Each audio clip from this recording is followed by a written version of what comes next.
themselves as politicians and remain human at the same time. A very difficult balancing act. The president gave them what I think is the most important advice he could possibly give them. Later in this hour, we're going to have a member of the House Armed Services Committee join us because the Trump administration today transferred, without consulting with the Congress, $1 billion, which is really, in the scheme of things, a very small amount of money and won't get much done on the president's wall project on the southern border. But that's what he wants to use it for, money coming out of the Defense Department that has created problems for the Defense Department now with Congress. But first, let's get to what has happened today, both in healthcare policy and an extraordinary policy change in the Justice Department and its big effect on the presidential campaign. Democratic presidential campaign strategists believe that the Trump administration has just handed them their most effective campaign policy strategy against President Trump. One of the jobs of the Attorney General in the Justice Department is to defend the federal government's position in litigation, but not anymore. That's not what the Trump Justice Department does now. The Justice Department has almost always defended the government's position, even when it is an inherited policy position from a previous administration. But last night, Attorney General William Barr authorized the Justice Department to switch sides, in effect, in a case involving the Affordable Care Act. Instead of defending the government's position, the Trump Justice Department is now supporting the other side of the litigation that would completely dismantle the Affordable Care Act, taking health insurance away from 21 million people. Here is Speaker Nancy Pelosi's reaction today to the Trump administration's attempt, once again, to completely repeal the Affordable Care Act, this time through the courts. The GOP will never stop trying to destroy the affordable health care of America's families. In this House, with a Democratic majority, we're here to strengthen those protections and to lower health care costs further. Because this House, this Democratic House, is for the people. The Democrats already held a big advantage on health care policy over President Trump and the Republicans. That's the number one issue that won back the House of Representatives for the Democrats. In exit polling last year after the congressional election, 41% said it was their number one issue. 57% now say they believe Democrats would do a better job on pre-existing conditions versus 35% who say Republicans would do a better job of handling that issue. Now that his administration is once again actively trying to take away health care protections for people with pre-existing conditions and take away health insurance from 20 million people. President Trump, of course, said today, quote, the Republican Party will soon be known as the party of health care. Polling shows that voters believe that the Democratic Party is the party of health care. Presidential candidate Bernie Sanders said this to Chris Hayes earlier tonight about the Justice Department's actions. I'm going to do everything that I can to tell the American people, including the many people who voted for Trump, that he is an absolute fraud, as you've just indicated. He talked in his campaign about health care for everybody and then supported legislation that would throw over 30 million people off the health care that they have. So we have got to expose him for what he is, and we have got to talk about where we should be going as a country. According to polling, the Republicans have already succeeded in labeling themselves as the party that wants to take away health care. Here's presidential candidate Pete Buttigieg reacting to President Trump's latest attempt to eliminate the Affordable Care Act through the courts. This seems to be the position they hold deep down. Just take this health care coverage away from millions of Americans. As a matter of political strategy, I'm a little bit surprised because, most Americans want this. And so at this moment when they were going to take a victory lap around what was happening in Washington, suddenly they're reminding us why so many of us are Democrats.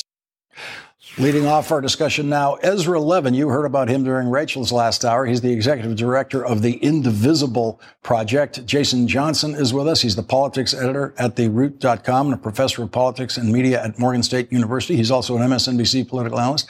And Bret Stephens, columnist for the New York Times and an MSNBC contributor, joins our discussion tonight. And Jason, I want to begin with you on the point that Pete Buttigieg just made, which is Here's the Republicans in the glow of what they, I think, in an overreaction to a letter from the Attorney General about the Mueller report, are kind of claiming as a victory moment in the evolution of the Mueller report. And they, in effect, politically step on it by making this move to once again, this time through the courts, remove the Affordable Care Act as an option in American life. I mean, Republicans take take their car to a car wash and then park it under birds. They cannot figure out how to be successful for more than 20 minutes without screwing it up again. Look, this is the Mayor Pete is correct. Bernie Sanders is correct. Every Democrat is correct. The single greatest issue that Democrats have been able to run on over the last 3 or 4 years has been health care. The Republicans, when they controlled the House and Senate, and the presidency, not only could they not get rid of the ACA, but they couldn't figure out a way to replace it and solve some of the very clear problems that they've been talking about for 10 years. So this is an absolute boon for the Democratic Party. This helps in state level elections that are going to happen in 2019. It helps in the 2020, and it demonstrates again that the Republican Party, led by Donald Trump, has no messaging or policy discipline.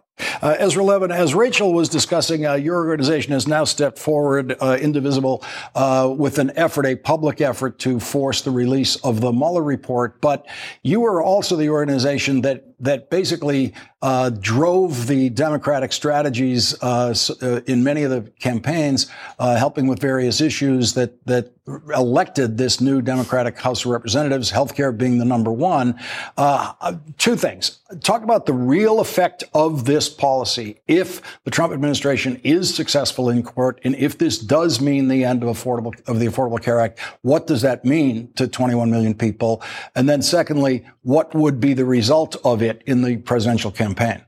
Yeah, it's funny. We watched this movie before and we know exactly how it's going to turn out for the Republicans. What they're trying to do is roll back Medicaid expansion in 37 states. They're trying to gut protections for folks with pre-existing conditions. They're trying to throw young people off their families' insurance.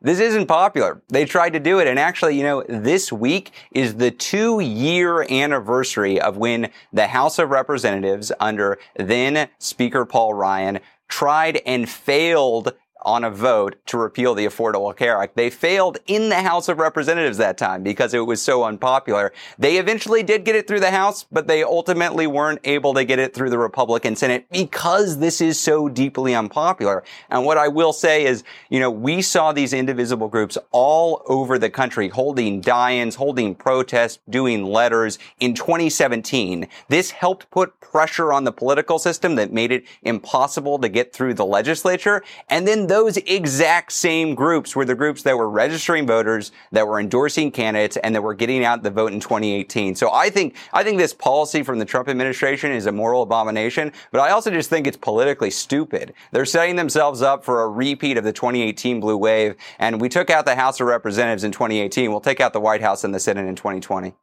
Brett, some Democrats were struggling with how to handle the question of Medicare for all, for or against. For example, a candidate, say like Joe Biden, we don't know where he is or what his response is on that now. And with this, the Republicans and the Trump administration move the ball back to where it was in the 2 years of the Trump administration. They move it back to the Affordable Care Act. And so, for example, Kamala Harris campaign tonight, her tweet, Trump and his administration are trying to take health care away from tens of millions of Americans again. We must fight back again with everything we've got. And in 2020, we need to elect a president who will make health care a right. And so it seems they've moved the line of scrimmage. Republicans, in respect, the president has moved the line of scrimmage back to a spot where they already lost. Well, I'm not sure how the politics of this play out. I hope Ezra's right, but a couple points I think the audience should bear in mind. What Trump is doing here is a pure base play.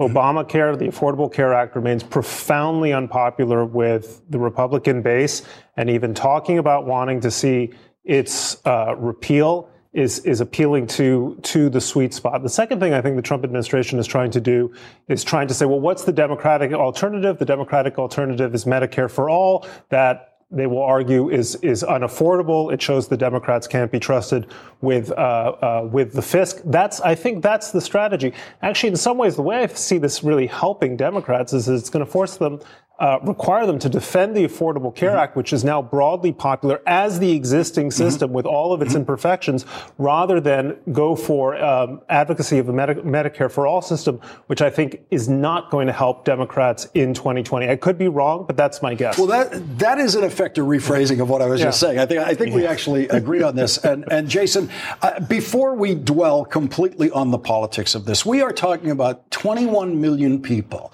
whose only access to health care is through this legislation. I know many of these people, and it is something that they are living on, quite literally living on. We're going to hear those stories. Right. Those stories are going to be brought forward. We're going to see those people. We will surely probably have them on programs like this because this is something that has become the thing that is actually sustaining their lives. And President Trump now is once again actively trying to take it away. Well, President Trump isn't just actively trying to take it away because he has some policy alternative. It's because he's hostile. It's because he's angry. It's because he hates Obama's legacy. And Lawrence, I remember you give a perfect example of this. When we had the government shut down, that was a mini version of what can happen when people's access to government-funded or government-supported health care can magically be taken away. Remember, I talked about one of my students who had to deal with cancer treatments, people not being able to get to the NIH. All sorts of things happened just during the government shutdown. If they were to eliminate the Affordable Care Act through the courts, not through a gradual process, but through the courts, it would basically be like the government shutdown for all health care in America immediately. There would be deaths. That's not hyperbole. That's not something Democrats would have to make up. And all of that death and all of that suffering and all of those harmed families would be on the hands of the Republican Party. Trump doesn't care, but I think there's many Republicans in the House and the Senate who recognize that that is a death sentence for them politically, if not practically, for many millions of Americans.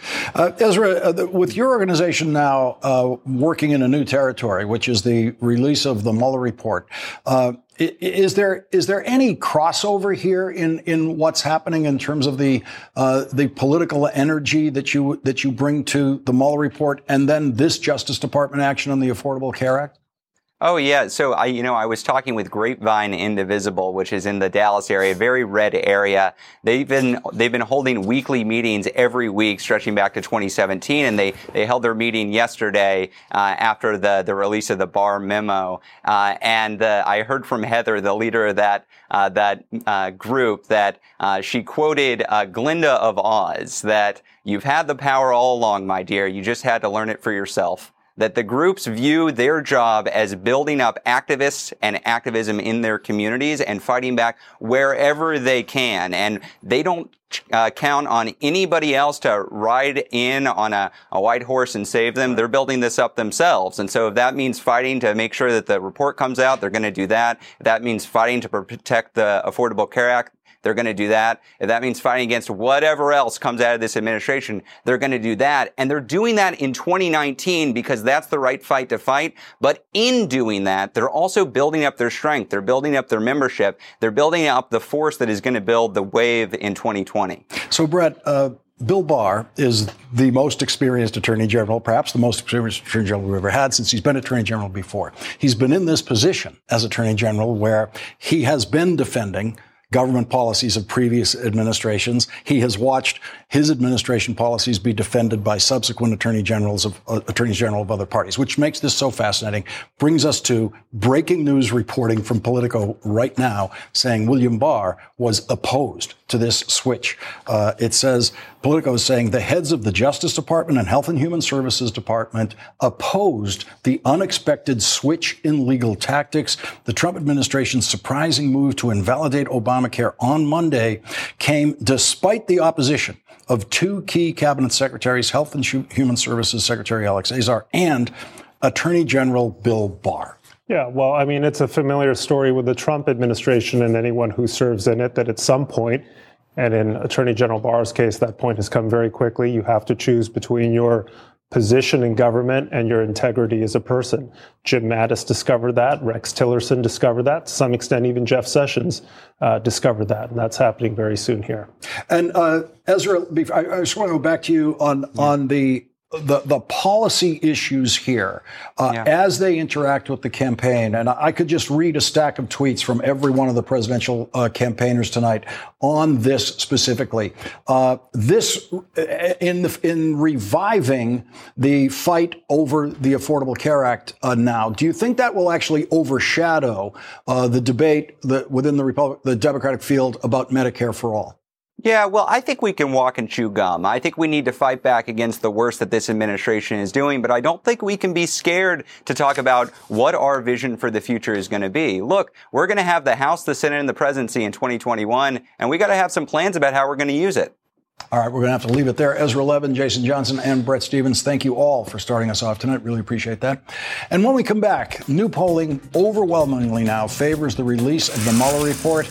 And now the Justice Department has announced that it will be released in weeks. That's the phrase they used, in weeks. And while congressional investigations of the president continue tonight, with news that Deutsche Bank will be turning over Trump banking records to the House Financial Services Committee. We're going to have more on that coming up. And we will be joined by a member of the House Armed Services Committee after the Trump administration today announced the transfer of more than $1 billion to try to pay for some of the Trump wall. And at the end of this hour, former President Obama gave some important advice to the freshman Democrats in the House of Representatives last night. Not just political advice, but life advice. It is the most important thing that House freshman members or any politicians should know. We will bring you that at the end of this hour.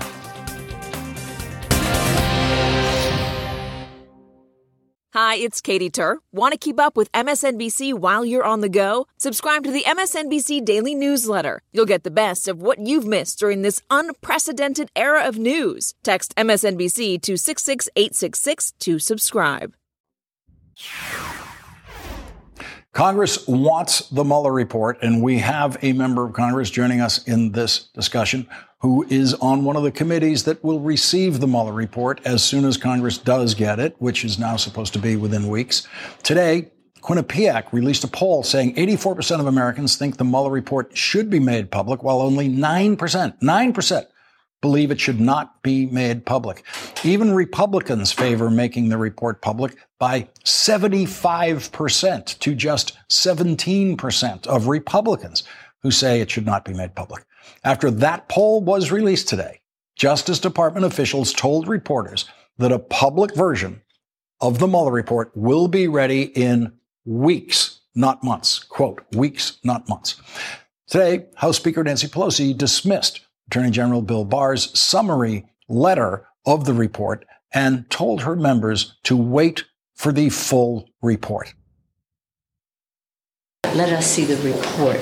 We don't need an interpretation by Attorney General who is appointed for a particular job to make sure the president is above the law. We need to see the report. So that's my message to our members. House Democrats continue their investigations of the president as they wait for the Mueller report. House Financial Services Committee Chair Maxine Waters told reporters today that Deutsche Bank has begun providing President Trump's financial records to her committee. Joining our discussion now, Congressman Raja Krishnamoorthi, a Democrat from Illinois who sits on the House Intelligence Committee and the House Oversight Committee. Also with us, William Yeomans, who spent 26 years at the Department of Justice, knows their procedures inside out, was a former chief counsel to the Senate Judiciary Committee, and now serves as a senior fellow at the Alliance for Justice. And Congressman, I want to go to what we are now hearing from the Justice Department today, apparently saying you will have this report in weeks. Well, I think that we need full transparency, especially after what we saw in the Barr summary. The American people want the Mueller report. They don't want the Barr report. And the fact that they have been holding this back just begs the question, why? What's in there that they don't want us to see readily? And I want to go to Bill Yeomans with your experience in the Justice Department. The reason I wanted to talk to you about this tonight is there's been so much questioning of procedurally how this has worked and how it has worked with the Attorney General. And we have George Conway today writing an op-ed piece about this, married, of course, to a staffer in the White House. And George Conway says that because the Barr letter about the Mueller report says that it contains evidence that has never been made public in any way about obstruction of justice. That's an example of exactly what the public needs to know to evaluate the full impact of this report. Well, absolutely. I think the public needs to see the report in full. And, obviously, there are some hurdles. They say it's going to take weeks. We'll see. They need to deal with the grand jury material. They need to deal with any classified information. It's not clear that there is classified information. But they also apparently are going to send it to the White House for review for executive privilege. And that's a step that I think is going to be incredibly important and could slow the process down. I hope it doesn't. And let's go over, what do you consider the appropriate kind of review that the Attorney General should conduct of this report before making it public? Well, I think that what the Attorney General should do is go to court and get an order to allow the grand jury material to be disclosed to Congress. That's been done in the past, and it can be done here. I think that the executive privilege part of this should be taken care of very quickly. The president should waive executive privilege. He has said that he wants to get the report out. He sees it as complete vindication. If that's true, then he shouldn't want to assert executive privilege. So the scrubbing of the report should go fairly quickly. And if they get a court order, which they can do in very short order, this can all be done soon. Well, of course, Congressman, President Trump has said just about everything on the release of the report. He has said, as Bill Yeomans just said, he has in the past said, yes, they should release it. Now, today, he's saying it's completely up to the Attorney General. Right. He's trying to have his cake and eat it, too. On the one hand, he knows that the American people demand transparency. They will respect the conclusions of Bob Mueller, but they want to see the report. They want to see the underlying findings and materials. On the other hand, there's stuff in there that for some reason is making him uncomfortable with releasing it. I think that's precisely why the American people should see this report, especially when, with regard to obstruction of justice issues, he was not exonerated, regardless of how many tweets he puts in all caps. He was not exonerated by this particular Mueller report. Congressman, do you want to hear from Robert Mueller in testimony in at least one of the House committees? I personally would like to hear him. I think that Chairman Schiff has indicated that Mr. Mueller may come before the Intelligence Committee at some point, if for no other reason than to talk about counterintelligence issues, which may not have to do with the criminal probe per se, but which have to do with, basically whether people were compromised and to what extent they were compromised and maybe subject to leverage by our adversaries. At the end of the day, we have to all join hands to protect our national security for sure. Has Congressman Schiff indicated whether that kind of hearing could be public, or whether you would, or could it perhaps be one of those hearings where you have the public version and then at the end of it you do a couple of hours in closed session? He did not indicate that, although obviously there'd be intense public interest in what Mr. Mueller has to say.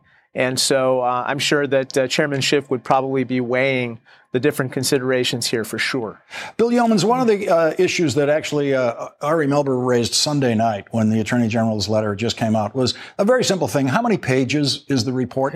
And in the Attorney General's letter, he could have easily said in the first sentence, I've received a 506-page report from the law. He doesn't tell us how big it is. But if it takes weeks, 3 weeks, let's say, to review this report to decide what of it can be made public, does that give you a sense of how big this report is, how much they're wrestling with there? Well, I think it must be substantial. I mean, it wouldn't take that long otherwise. But my concern is that we're in a situation now where we have the Barr spin on the Mueller report, and that's out there being used by the president and his supporters as a political triumph. And I suspect that the report is going to be much more damaging for the president than they are letting on at this point. And so I'm not sure how much of a hurry the White House is to get the report out. I think they want to enjoy what they are considering their triumph for a while longer. So I was heartened by the polling numbers that you were citing, that there should be public pressure on the White House and on the Department of Justice to produce this thing. But to answer your first question, I think it probably is substantial, but we just don't know. And we don't know when we finally get it. I hope it's very clear what has been left in and what's been taken out, and I hope nothing's been taken out. But if something is, I hope we can see what that is. Congressman, before you go, let me ask you about the breaking news of the hour, which is that the Attorney General apparently, according to Politico in a report tonight, opposed the orders basically from the White House to switch sides in the litigation on the Affordable Care Act. And now the Attorney General and the Justice Department are in court, basically trying to destroy and eliminate the Affordable Care Act in court. Your reaction to that? I think that this was a horrible decision by the Trump administration. As you might recall, the original lawsuit actually was something that the Trump administration supported, and to the extent that it would remove protections for people with pre-existing conditions. Now they've taken the position that the entire Affordable Care Act should be struck down. Not only the protections for people with pre-existing conditions, but Medicaid, expanded Medicaid for millions of people, subsidies for another group of millions of people who receive it under Obamacare, and then, of course, all the other protections, whether it's protections for dependent children to be able to stay on their parents' plan up to the age of 26, lifetime limits on healthcare expenses, and so forth. This is something that will be totally opposed by the American people, and indeed that's what helped elect us to the majority last fall. The concern that the Affordable Care Act would be struck down and there would be no replacement for it. And that's exactly what the Trump administration is reiterating its position in supporting right now. Congressman Raja Krishnamoorthi and William Yeomans, thank you both. Actually, look, can we just hold for 1 second? William Yeomans, I want to get your reaction as a Justice Department veteran of this kind of switch, in effect, by the Justice Department, by the Attorney General, and the Attorney General opposing it. Yeah, let me just say, I think this is a sign of dangerous politicization of the Department of Justice. If it's true that the Attorney General was overridden to force this litigation decision, that is extremely dangerous. So we are violating all the norms of independence of the Department of Justice from the White House when it comes to litigation and prosecution decisions. And I think that's extremely, extremely dangerous. It is also a huge step for the federal government to decide not to support the constitutionality of a federal statute. Traditionally, it only does that when there is no reasonable argument that can be made in support of the statute. And that certainly is not the case here. So I think what we're seeing is a very political decision by what is becoming a very political Department of Justice. That's an important note, and we needed it before ending this segment. William Yeomans, Congressman Raja Krishnamoorthi, thank you both very much for joining us tonight. Really appreciate it. And when we come back, we'll be joined by a member of the House Armed Services Committee after the Trump administration today announced the movement of about $1 billion, a little bit more than $1 billion, to go toward the Trump wall. It's a small amount of money, but it's a very big principle involving government funding and the control of government funding and Congress's control of government funding. And at the end of the hour tonight, the words of Barack Obama for the freshman Democratic members of the House of Representatives. He had a private meeting with them last night, off the record, but some of what he had to say has slipped out to the Washington Post. And in my reading, it's the most important advice that any politician could get. Those freshmen got it from Barack Obama last night. We'll have that at the end of the hour.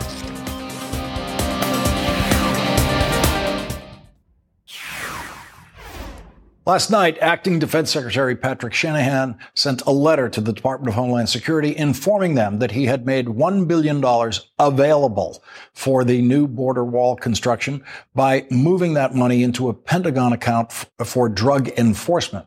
The Defense Department transferred those funds without congressional approval. In a letter to Secretary Shanahan today, House Armed Services Chairman Adam Smith rejected that move, writing, the committee denies this request. The committee does not approve the proposed use of Department of Defense funds to construct additional physical barriers and road or install lighting in the vicinity of the United States border. But there may be little the House of Representatives can do about that. Fox is reporting tonight the request was unilateral. It wasn't sent to Smith and Congress for approval, and it's not something they have the ability to stop. The only thing that congressional Democrats can do now is reduce the Pentagon's ability to shift money around going forward. And that's just what they're threatening to do. Politico reports top lawmakers of both parties have warned they may cut off the Pentagon's ability to move money within its budget if defense leaders violate the longstanding custom by shifting funding without asking Congress's permission.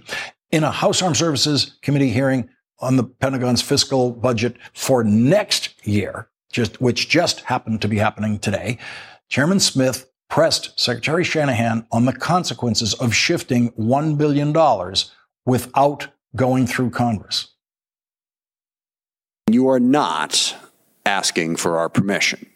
Now, you understand that the result of that likely is that the Appropriations Committee in particular would no longer give the Pentagon reprogramming authority. Now, I think that's unfortunate because they need it. It's a very difficult discussion.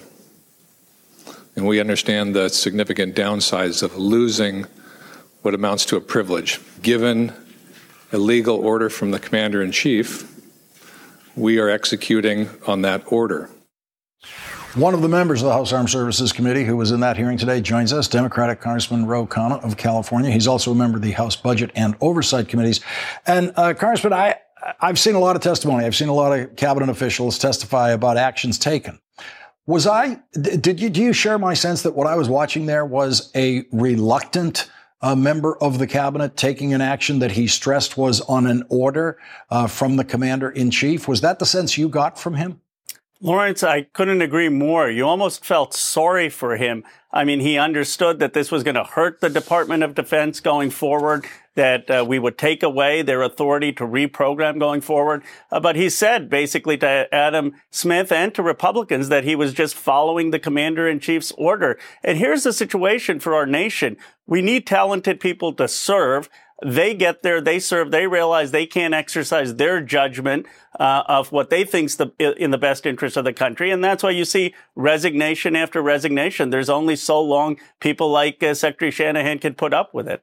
Congressman, let's talk about the practicalities of this. I noticed that what the Defense Department is saying is they're alerting the other department, that Homeland Security, we have a pot over here in our budget. It's $1 billion. It's available to you. They didn't send $1 billion to Homeland Security. Homeland Security didn't take it. They've just been told it's here. It's available. There is no plan to build a wall on the southern border. There isn't that billion. What is the practicality? Let me ask you, what's the practicality of that $1 billion being rushed into a construction project? Well, it's just optics. I mean, they want to say that the president is getting closer to his goal of building a wall. But you're absolutely right. It's not like this money is there and that construction is starting. It's moving money around so that the president can go to his base and say, look, I'm making progress. I'm getting what I wanted for the wall. But the money is just shuffling from one account to another, which, by the way, no one has done before. Not President Reagan, not President Bush. I mean, it's really unprecedented what they're doing without Congress's consent. Congressman, I want to extend our discussion, but would you allow me to squeeze in a commercial break to do that? Because there's a couple more things I want to talk to you about, unrelated matters, on the other side of this commercial, if we can. Sure, Lawrence. Thank you. We're going to be right back.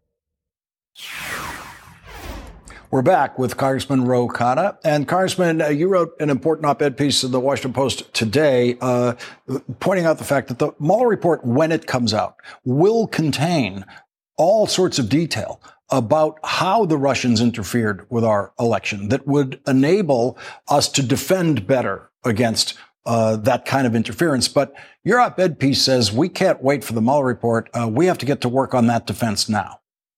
Lawrence, we do. The most striking finding in the Mueller report is that the Russians hacked our emails and they manipulated social media. And there's some very basic things we need to do to make sure the Russians never do that again and other countries don't do that again. First, we need tech companies to better coordinate to make sure that they're removing bots and removing suspicious actors. Second, we need law enforcement agencies to help coordinate with the tech companies to be able to do that. And third, we need to better provide tech equipment and intelligence to campaigns so they're not as vulnerable. And Congressman Khanna, I want to get you your reaction to what we led the show with tonight, which is the administration's switch of positions on this court case involving the Affordable Care Act. So now President Trump and the Trump administration, through the courts, are actively trying to dismantle, in effect, repeal the entirety of the Affordable Care Act. I mean, they're hurting the very people that voted for the president. The Affordable Care Act helps most people in many of the red states. That's just a fact. And what they're doing is taking away insurance from hardworking Americans. And this was very unpopular every time they've tried it. They are stuck on doing something that no one in this country wants, not Republicans or Democrats. Bret Stephens, in the beginning of the discussion, made the point that this has always been considered very popular, the right thing to say to the so-called Trump base. But the Trump base is a very small number now, especially on that particular issue, because it's not 100% of Trump voters want the Affordable Care Act repealed. And there's a difference between the rhetoric and the reality. I think the Trump base may like something going after President Obama, but what they don't want is their actual health care taken away. So it's one thing rhetorically to do something. It's another thing when you're in charge and governing to actually have people's health care threatened. And I think the president has never understood that distinction between being a candidate where he can say anything and then actually governing where people see the results. Yeah, I just want to make it clear. I agree with Bret's point that the so-called Trump base has always cheered about this. But your point is they might cheer about it at the rally. But if you actually try to do it, that support turns a different way. Absolutely. I mean, the people who are hurting the most are working families, many of them blue-collar families, many of them in Ohio, Pennsylvania. They don't want to go back to a system where they don't have health care or they have to pay outrageous amounts for health care. What the president should be talking about is what he actually promised in the campaign. He promised better benefits, less pay. In 2000, he came out for a single-payer system in his own book because he knows that's what's going to help working families, but he's hostage to some very far-right folks. And basically, he doesn't like this because it's called Obamacare, and his campaign is to reject everything that President Obama did. And there are multiplicity of reasons, I think, that appeals. One of them having to do with President Obama was the first African-American president. And I think anytime he attacks Obama, people respond. But that doesn't mean that people didn't benefit from President Obama's policies. Congressman Ro Khanna of California, thank you very much for joining us on all these important subjects tonight. We really appreciate your input. Thank you, Lawrence, for having me on. Thank you. And when we come back, last night it was Meet the Freshman for Barack Obama. President Obama met with the Democratic freshman in the House of Representatives, and what he had to say was more important than anything that they heard in their orientation week. We'll bring you President Obama meeting the freshmen after a break.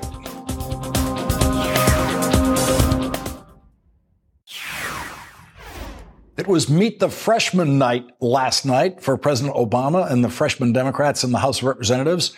The president knew many of them already because he campaigned for them, and some of them worked for President Obama in his administration. It was a closed-door private meeting, but we know a little about what was said in that room. One unnamed person who was in the room told the Washington Post, he said, "We as Democrats shouldn't be afraid of big, bold ideas, but we also need to think in the nitty-gritty about how those big, bold ideas will work and how you pay for them." Freshman Representative Haley Stevens of Michigan, a graduate of the Obama administration, told the Washington Post he was speaking to staying in touch with your constituents, making sure you're doing the regular communications, as well as recognizing that there's oftentimes nuances to policymaking and that it takes time. President Obama also told the freshmen why he loves Nancy Pelosi, and he gave them the most important advice they can possibly get as politicians. And that advice is the key to holding on to your soul while constantly compromising your way through the world of politics. How do you do that? How do you hold on to your humanity while trying to hold on to a political career? Barack Obama gave the House freshman Democrats the key to exactly how you do that last night. And that's going to be next in tonight's Last Word. Last night, in a private meeting with the freshman Democrats in the House of Representatives, President Obama told them why he loves Nancy Pelosi. He said, "The reason I love Nancy is because she combines a passion for doing what's right for our country and our kids, along with a toughness that can't be matched on the Hill." We know precious little about what the president actually said in that room. The Washington Post was able to get a few Obama quotes out of the freshman Democrats who attended the meeting. And I'm not sure if the president framed it this way, but he did give the freshmen the key advice about how to remain human beings while being politicians. How to retain their humanity, their sense of themselves in what is a swirling and sometimes raging sea of compromise called politics. The compromises are large and small. The compromises involve everything from governing policy to how much time you will spend with your children, to how much time you will spend fundraising versus how much time you will spend governing, and on and on. And most politicians lose themselves in that endless swirl of all of that compromise. They get caught up in it. They get lost in the fog of it all. And eventually, sometimes very quickly, you don't recognize them if you knew them before they became politicians. Politics is a place where you can lose your soul, and in my experience, most politicians do. But there's a way to hold on to who you really are, even when you're a politician. I realized how you do this after a couple of years of working in the United States Senate and thinking about it a lot. I put it in the form of a question then. What would you not do or say to get reelected? Most politicians, that's a trick question for them. They don't even understand it because most politicians would do or say anything to get reelected. According to the Washington Post, this is the political life advice that President Obama gave the new members of Congress last night. Obama also gave the freshmen some advice. Find the policy you're willing to lose your seat over and fight for it.